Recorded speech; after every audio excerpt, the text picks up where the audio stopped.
नमस्कार, जय महाराष्ट्र। मी दिलीप बनकर पाटील, संचालक गंगापूर सहकारी साखर कारखाना। मी मागील आठवड्यामध्ये गंगापूर तालुक्यातील जिल्हा परिषद बांधकाम विभागाअंतर्गत येणाऱ्या काही रस्त्यांच्या संदर्भात जिल्हा परिषद सीओ साहेब यांच्याकडे काही तक्रारी केलेल्या आहेत। यात प्रामुख्यानं महालक्ष्मी खेडा तेलतळ पिंपरी, मांडवा ते तांदूळवाडी, धामोरी ते टेंबापुळी आणि सिरसगाव या 4 रस्त्यांची कामं न करता 50-50 लाख रुपये बिलं लिहून ती सरकारकडे बिलं काढण्यासाठी ऑनलाईन केल्यासंदर्भात ती कामं न करताच कामं केल्याचं दाखवून या संबंधितावर कारवाई करावी यासाठी मी तक्रारी केल्या आहेत। या तक्रारीची दखल घेऊन माननीय सीओ साहेब, जिल्हा परिषद छत्रपती संभाजीनगर यांनी कारवाईचे आदेश दिले आणि मी त्याच्यात उल्लेख केला होता की ही कामं करणारी मंडळी ही आपल्या तालुक्याचे आमदार प्रशांतजी बम यांच्या काही पक्षाची व संबंधित ठेकेदार आहेत। आपण गेले अनेक दिवस बघतो की आमदार प्रशांत बम साहेब महाराष्ट्रभर वेगवेगळ्या ठेकेदारांच्या कामाची तक्रारी करून चौकशा करीत असतात व त्या कामासंदर्भात नेहमी आवाज उठवत असतात।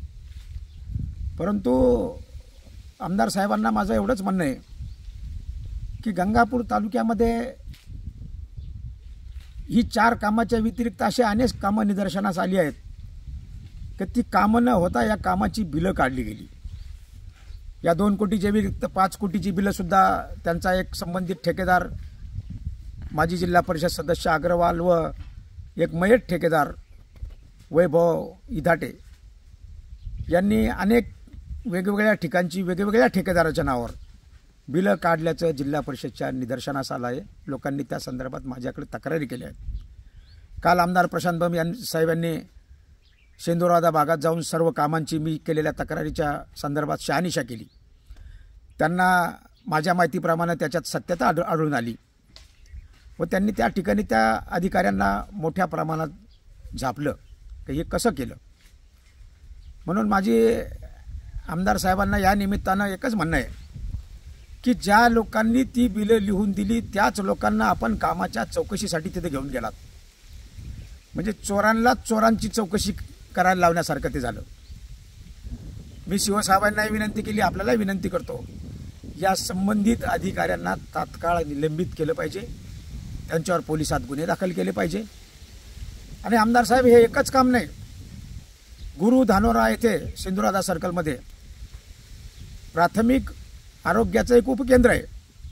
त्या उपकेंद्राचं सध्या काम चालू असल्याचं दिसतं, परंतु विधानसभा निवडणूक झाल्याच्या नंतर तुमच्या संबंधित एका ठेकेदारानं त्याच्यावर 45 ते 50 लाख रुपये बिल काढलं व त्यावेळेस ते काम झालेलंच नव्हतं।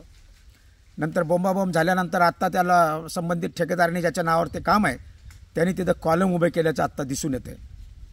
आमदार साहेब, याच्यापेक्षा शोकांतिक अशी आहे की लासूर स्टेशन येथे जिल्हा परिषदच्या 8 शाळा खोल्याचं बांधकाम आत्ता तुमच्याकडे चालू आहे। या शाळा खोल्या बांधकामाचं बिल त्याच ठेकेदारांनी, ज्याचा संदर्भ मी तुमच्या संदर्भात दिला, त्या ठेकेदारांनी मागच्या 4 महिन्यापूर्वी तिथं बिल काढलं व संबंधित ठेकेदार ज्याच्या नावे हे बिल निघालं त्यानं लक्षात आल्यानंतर आत्ता तिथं काम चालू आहे। म्हणजे जर तुमच्याच गावात तुमच्याच जवळची लोक जी तुमच्या आश्रयाखाली हे सगळे धंदे करतात, माझा असा दावा नाही की तुम्ही हा भ्रष्टाचार केला, परंतु माझा असा दावा आहे की तुम्ही ह्या भ्रष्टाचारी लोकांचे आका असल्याचं प्रथमदर्शनी निष्पन्न होतं आहे। म्हणून काल केलेला चौकशीचा फार्स हा केवळ कागदोपत्री फार्स न राहता, हा देखावा न राहता, या संबंधित ठेकेदार व अधिकाऱ्यावर तात्काळ कठोर कारवाई झाली पाहिजे। व या अगोदरची जी बिलं निघाली वेगवेगळ्या कामाची, त्यात काही ग्रामपंचायतची कामं आहेत, त्यात एक सरपंच आहे पांढरवळचा, तिथं कुठल्याही प्रकारची शाळा दुरुस्ती न करता तिथं 4 लाख रुपयाचं बिल काढून घेतलं। संबंधित ग्रामसेवक व सरपंच यांच्यावर तात्काळ गुन्हे दाखल झाले पाहिजे। शेंदुराधा सर्कलमध्ये महालक्ष्मी खेडा आहे, मांगेगाव ग्रामपंचायत अंतर्गत, तिथेही शाळा दुरुस्तीचं 4 लाख रुपये बिल काढले गेलं।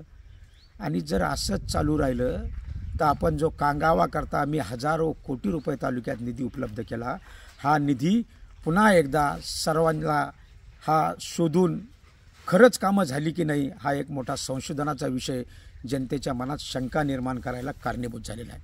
म्हणून जास्त न बोलता मी आपणास एवढीच विनंती करतो की तालुक्यात वेगवेगळ्या ठिकाणी आपण आपल्या यंत्रणेमार्फत आणि शासकीय यंत्रणेमार्फत दोन्ही ठिकाणी तपासण्या करून यांच्यावर योग्य ती कारवाई तात्काळ झाली पाहिजे, अशी माझी विनंती आहे. धन्यवाद.